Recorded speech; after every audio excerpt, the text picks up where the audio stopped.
Allô, Oui, bonjour. oui, oui, oui, bonjour. Oui. Là, c'est bien, vous m'entendez? Oui, je vous entends. Et vous? Oui, oui, Ça très va? bien, ça passe très bien, très clair. Ok, magnifique. Bon, comme je sais que vous faites en votre propre thème, notamment. Bon, pour moi, le recyclage des déchets, c'est la réutilisation de déchets pour transformer ce déchet en quelque chose qui peut être utilisé et encore. Donc, prolonger la vie de ce déchet-là pour que ce déchet ne soit pas juste jeté, mais réutilisé quelque chose de productif ou quelque chose de bien. Donc, donner une autre vie à ces déchets. Hmm. Alors, vous voulez dire donner une seconde vie à ces déchets et ces déchets seront considérés soit comme des matières premières ou bien en d'autres produits? Exact, exact. Hmm. D'accord. Et donc, c'est vraiment de rendre ce déchet-là utile à quelque chose. Ok, d'accord. Ok, bon, par rapport à Haïti, quelles sont les matières ou les déchets que vous considérez comme recyclables? Mhm.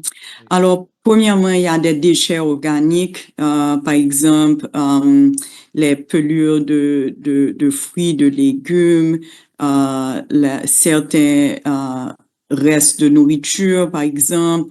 Euh, Tout ça, pour moi, il y a beaucoup de déchets organiques qui pourraient être recyclés et utilisés pour faire du compost, pour faire de l'engrais.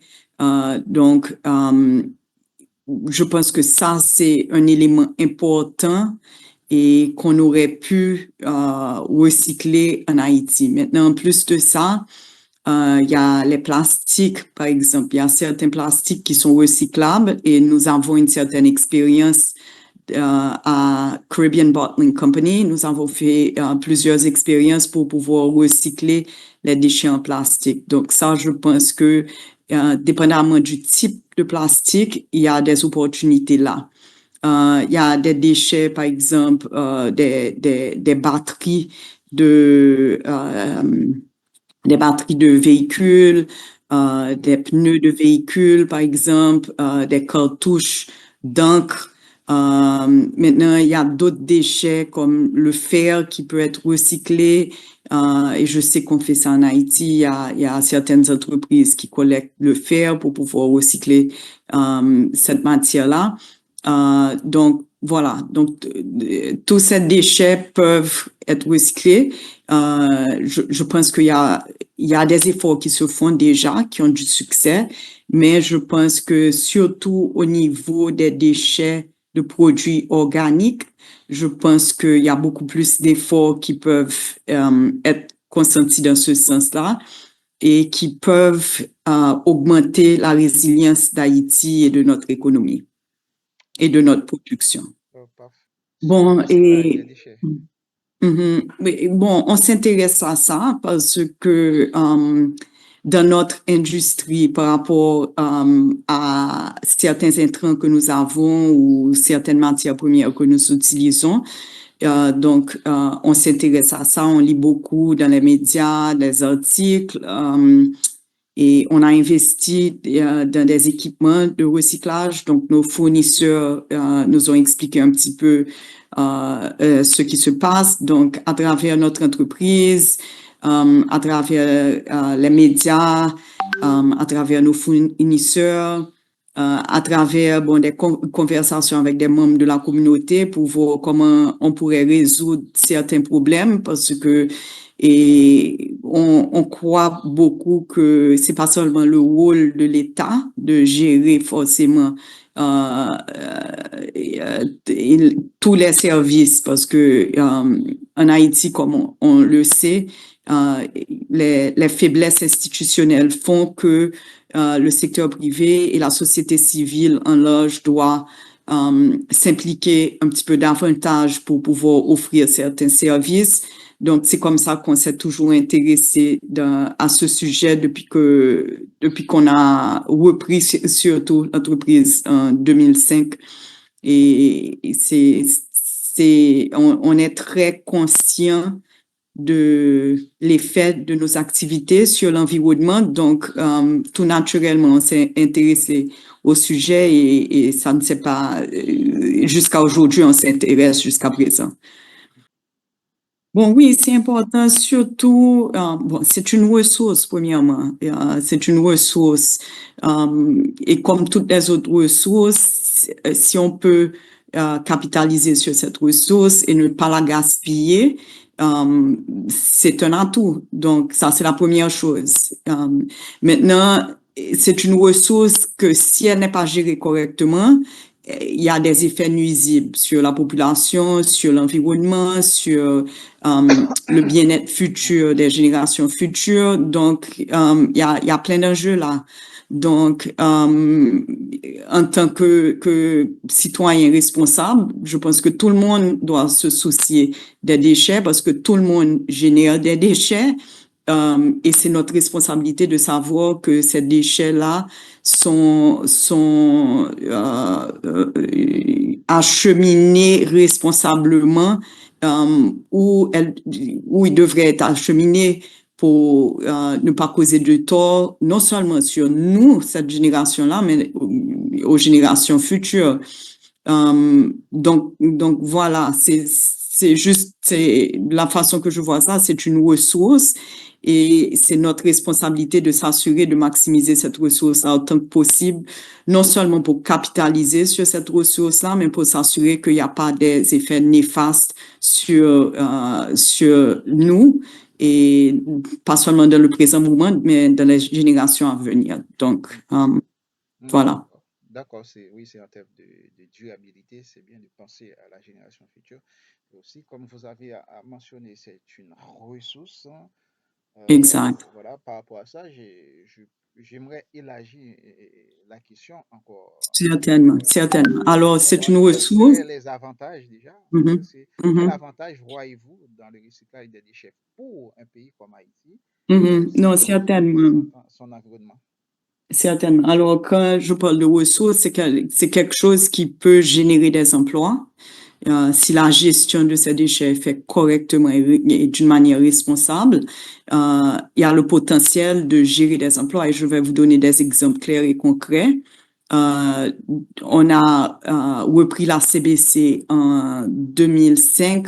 À partir de 2006, on a commencé à faire des investissements justement dans des machines pour pouvoir produire les 5 gallons. Mais on s'est dit que on allait remplacer les 5 gallons qui circulaient sur le marché parce que c'était des 5 gallons qui étaient problématiques dans le sens que elles n'étaient pas toujours, ces bouteilles-là n'étaient pas toujours rentrées quand elles avaient des problèmes, mais à un moment, le groupe qui était là avant ou l'équipe qui était là avant qu'on rachète CBC, alors, et eux, ce qu'ils faisaient, ils patchaient les bouteilles. Donc, ils utilisaient comme une colle pour pouvoir patcher les trous qu'il y avait dans les bouteilles, qui n'est pas une pratique, premièrement, même par rapport à la qualité du produit, c'était pas une bonne pratique à avoir.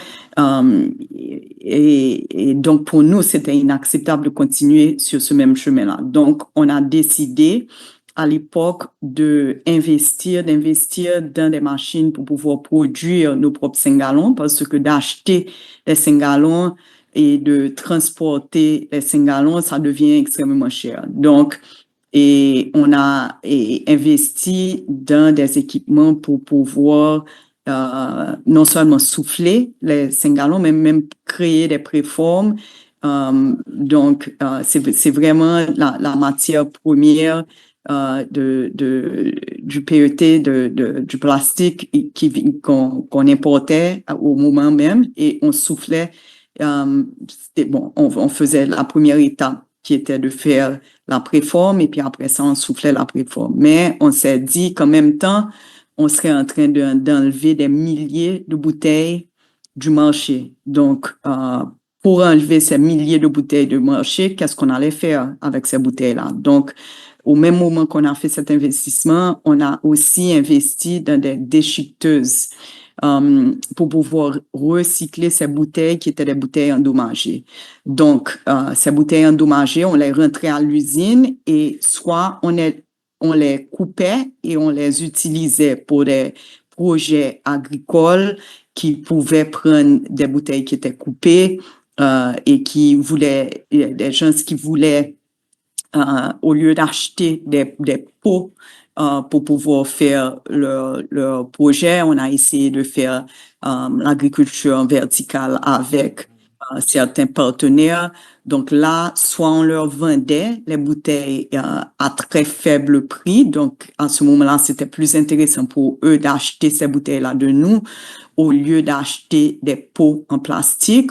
Ou bien, on a dit une deuxième option serait d'utiliser, de broyer, de déchiqueter ces contenants en plastique et de les vendre. Alors, ce plastique-là est utilisé par d'autres industries, notamment ce plastique est utilisé pour faire du matériel qui est plus durable.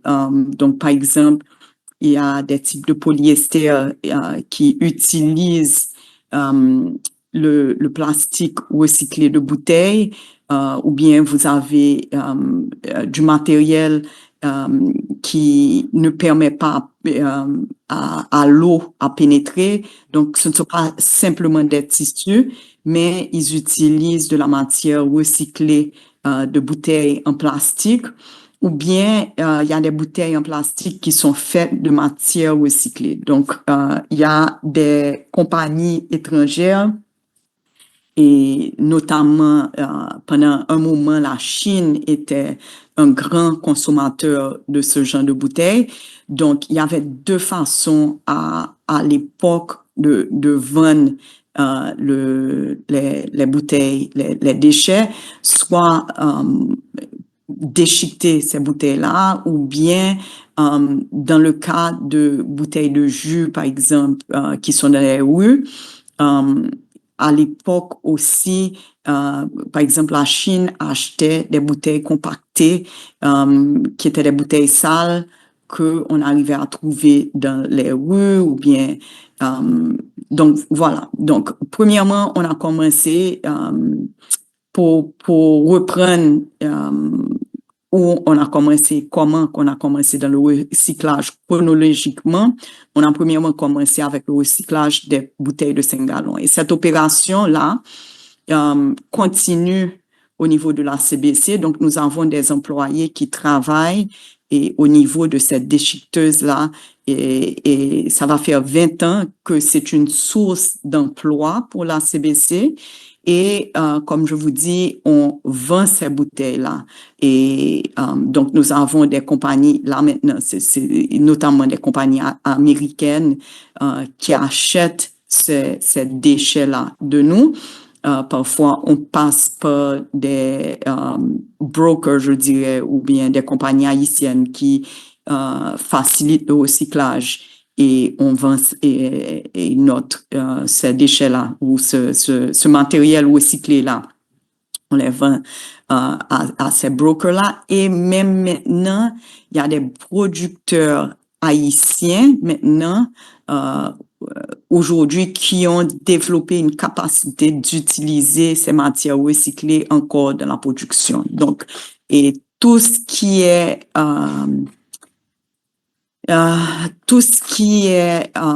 retiré, toutes les bouteilles 5 gallons qui sont retirées de la flotte de 5 gallons, parce que une fois que la bouteille est compromise, une fois que elle n'est pas en bon état, au lieu d'essayer de la réparer, on l'enlève du marché et on la coupe, et soit on utilise pour les programmes d'agriculture, de agroforesterie, soit on les déchiquette et on les vend soit sur le marché local ou bien à l'étranger pour pouvoir créer des produits recréer d'autres produits à partir de ce matériel-là. Maintenant, nous avons eu une deuxième expérience où on a investi avec d'autres embouteilleurs de la place. Et quand je parle de d'autres embouteilleurs, vous les connaissez, c'était au moment La Brana, La Couronne, Tropique, L'Arco était là à cette époque-là. Et et séjourner. Et nous autres, donc, on était 6 embouteilleurs à se mettre ensemble et à investir à Tropical Recycling. Et là, c'était une opération qui achetait des bouteilles sales qui étaient reprises par des gens de différentes communautés qui faisaient la collection de ces bouteilles-là. Et ces bouteilles-là, on les compactait et on les vendait notamment au marché chinois qui achetait ce qu'ils appellent des bales en anglais. Et c'est justement un lot de bouteilles qui est compacté, un bloc, et ils sont à ce moment-là mis dans des containers pour pouvoir faciliter la logistique et on les envoyait à l'étranger. Maintenant, cette opération-là a été reprise par une compagnie qui fait le plastique ici en Haïti. Donc, pendant un temps, et on a œuvré et on a investi dans des équipements pour pouvoir faciliter ces opérations-là. Et ce qu'on a fait, c'est que on a passé quand il y avait il y avait cette compagnie-là qui était intéressée à acheter la compagnie de recyclage. Ce qu'on a fait, c'est que on a donné on a vendu nos actions pour un montant dérisoire pour dans l'objectif que cette compagnie puisse reprendre les opérations et entretenir ces opérations et même étendre ces opérations de recyclage. Aujourd'hui, je ne suis pas capable de vous répondre à la question à ce qui est devenu ou quels sont les spécifiques autour de Tropical Recycling, mais je sais que cette compagnie existe. Je pense que cette compagnie existe jusqu'à présent. D'accord. Alors, ouais, ça, c'est seulement les matières en plastique que vous recyclez. OK, donc je vais commencer avec l'opération de CBC, qui est l'opération qui est pérenne jusqu'à présent, qu'on a commencé en 2005, donc il va y avoir 20 ans qu'on fait cette opération-là.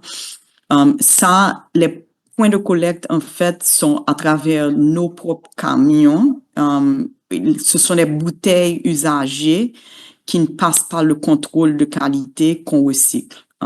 Donc, en fait, c'est la flotte ou bien le stock de bouteilles que on regarde quelles sont les bouteilles qui sont compromises et là, on les met hors de service et on recycle ces bouteilles. Maintenant, ajouté à ça, on a des rejets industriels.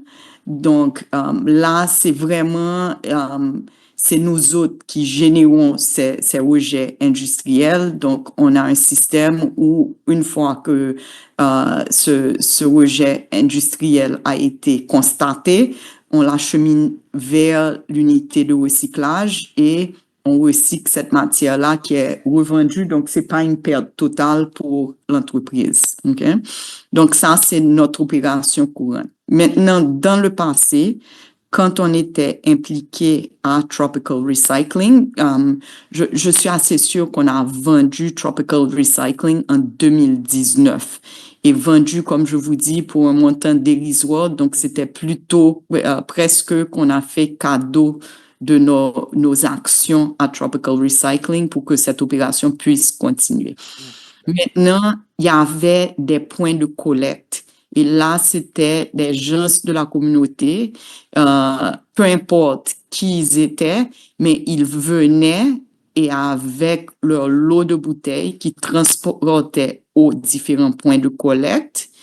Et à ces points de collecte-là, il y avait des balances. Donc, on pesait le plastique pour voir c'était quoi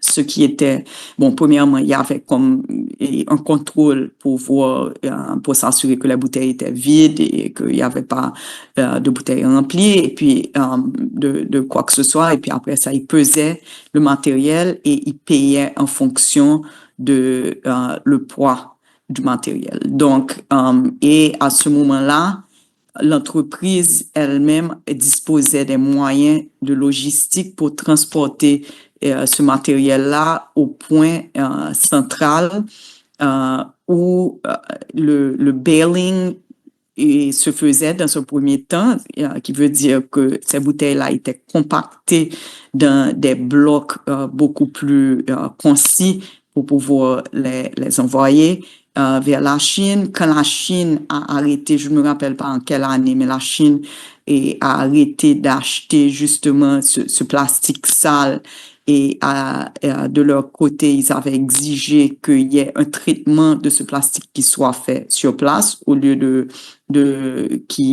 au lieu d'acheter justement des déchets qui sortaient des rues, qui étaient sales. Et c'est à ce moment-là qu'on avait investi dans des équipements qui permettaient de faire le tri, le nettoyage et le déchiquetage de ces matières-là pour pouvoir les rendre plus aptes à être recyclées. Et puis, bon, quand il fallait continuer à faire des investissements, à ce moment-là, on s'est dit, mais c'est vraiment pas notre core business et on avait d'autres priorités en termes d'investissement. Donc, c'est à ce moment-là qu'on a consenti à vraiment donner les actions ou bien à vendre à un prix dérisoire ces actions-là pour que cette opération puisse continuer. Mais, en gros, cette opération créait je voudrais dire des douzaines et peut-être même des centaines d'emplois de personnes qui ramassaient les déchets dans les rues et qui les emmenaient à ces points de collecte pour être éventuellement recyclés. Donc voilà, donc il y a la possibilité aussi de justement de créer des emplois à travers ces opérations-là. Et je me rappelle même qu'on avait regardé de mettre, tu sais, comme des mini balers. Alors, à l'époque même, c'était une grosse machine qui faisait le compactage des bouteilles, mais on s'était dit même que peut-être dans ces points de collecte-là, il pourrait déjà avoir un premier traitement. Mais je ne pense pas qu'on avait investi finalement dans ça parce que le contexte avait changé où il fallait faire comme un traitement de ces déchets-là pour pouvoir les recycler. Donc voilà. Donc, Il y a plusieurs défis. Premièrement, le premier défi, c'est la logistique dans tout ça. Et vous savez, comme c'est avec les problèmes qu'il y a en Haïti là maintenant, c'est difficile de faire circuler des biens, des produits. Donc, ça, c'est un enjeu à revoir. Maintenant, donc, problème de sécurité aussi pour les collecteurs, comment se rendre et justement au point de collecte, comment faciliter tout ça. Donc ça, c'est une première chose. Deuxième chose, c'est la législation autour de tout ça et les bénéfices. Donc, il faudrait vraiment avoir des avantages incitatifs pour pouvoir encourager les gens à se mettre dans ce secteur-là. Ensuite, il faut regarder le secteur, le coût de l'énergie, parce que ça, c'est quelque chose qui est important dans cette industrie-là. Ça veut dire, il y a la logistique, mais il y a aussi les coûts d'énergie, s'il y a des déchiqueteuses, s'il y a des équipements pour traiter, pour nettoyer, pour déchiqueter le matériel, surtout le matériel plastique, allons dire. Donc, il faudrait regarder ça, comment faciliter, par exemple, des investissements peut-être dans l'énergie solaire, par exemple, pour donner un exemple. Et le gouvernement aurait pu offrir des avantages incitatifs pour pouvoir investir dans cette énergie propre et qui est moins coûteuse que l'énergie en Haïti, parce que vous savez qu'en Haïti, l'énergie coûte beaucoup plus cher que dans tous les autres pays de la région. Donc, il y a ce point qu'il faudrait adresser. Et je pense aussi au niveau, il y a vraiment, moi je suis convaincue qu'il y a des opportunités à recycler les matières organiques. Et je pense que le gouvernement aurait pu aider à sensibiliser les gens comment trier les déchets, comment se défaire de ces déchets-là pour que il y ait comme une séparation des déchets organiques qui pourraient être facilement, ou bien qui pourraient, peut-être pas facilement, mais qui pourraient être recyclés pour utiliser ça et comme compost, qui pourrait être utilisé pour comme intrants agricoles. Donc, au lieu d'acheter des engrais qui sont importés et qui peuvent avoir des effets aussi nocifs sur la santé, peut-être le gouvernement aurait pu regarder à accompagner des individus et des entreprises qui chercheraient à investir dans des systèmes de recyclage et surtout de la matière organique. Donc, bon, je pense qu'il y a tellement d'évolution dans ce secteur. Là maintenant, je regarde des exemples de justement de pays qui sont en train de transformer leurs déchets organiques pour pouvoir même générer de l'énergie. Donc, il y a tellement de possibilités qui pourrait être un win-win-win situation. Ça veut dire qu'il y aurait des gagnants vraiment à tous les niveaux. Donc, j'aurais encouragé non seulement le gouvernement, mais le secteur privé, la société civile. On a un problème réel dans la gestion des déchets tout court en Haïti. Quand on regarde les rues qui sont jonchées de fatras et cette situation d'insalubrité qu'on vit en Haïti, j'aurais vraiment encouragé tous les secteurs à chercher des solutions pour pouvoir valoriser ces déchets-là. Et donc, bon, je vous félicite sur cette initiative et j'espère que ça va aller même au-delà pour essayer de trouver. Il y a d'autres pays qui le font. Il y a le Costa Rica, notamment, je réfléchis. Il y a d'autres pays en Europe ou en Amérique qui utilisent des modèles qui pourraient marcher en Haïti pour pouvoir valoriser encore davantage les déchets.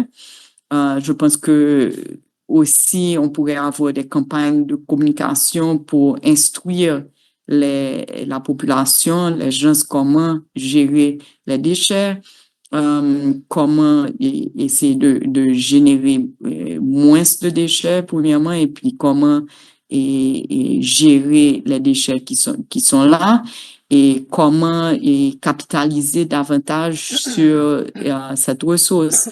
Donc voilà, je pense que c'est un moment intéressant parce que combinaison énergie renouvelable, gestion de déchets pourrait être faite. Donc voilà, donc j'encourage ce genre d'initiative à pousser plus loin, d'aller plus loin, de trouver des investisseurs, de trouver des modèles avec une certaine pérennité, mais il y a des opportunités réelles dans ce secteur-là et des opportunités à saisir, quoi. Même le digital aussi. Très bien. Est-ce que vous allez au Salon du Livre et que Haïti Futur Oui, organise chaque année? oui, je suis membre OK, de Haïti Future et OK, depuis 2017 avec Josette Boufa. OK. Et aussi, bon, Haïti Future est, est membre du collectif Haïti de France, que je suis l'un des administrateurs du collectif Haïti de France. Ah, d'accord, d'accord. OK. Eh bien, je suis contente de savoir ça. Je suis une amie de Josette. Ok, Et, ok. et donc, très bien. Bon, Eh bon, bien, et enchanté de faire votre connaissance et d'échanger sur ce sujet avec vous. Et puis, oui, bonne chance pour ce bouquin-là que vous allez faire sortir ou cette publication-là. oui, montrer ce que les Haïtiens font, et aussi pour montrer ce qui se passe vraiment sur le terrain. Bien, très bien, C'est magnifique. ça. Eh bien, very good. Je suis Ok, contente de vous avoir parlé ce matin, donc on a pu échanger et ok. puis on garde le contact. On garde le contact, Madame Bao. OK, Merci. magnifique. Bonne OK, journée et à merci. bientôt. Au revoir. OK, à bientôt. Au revoir.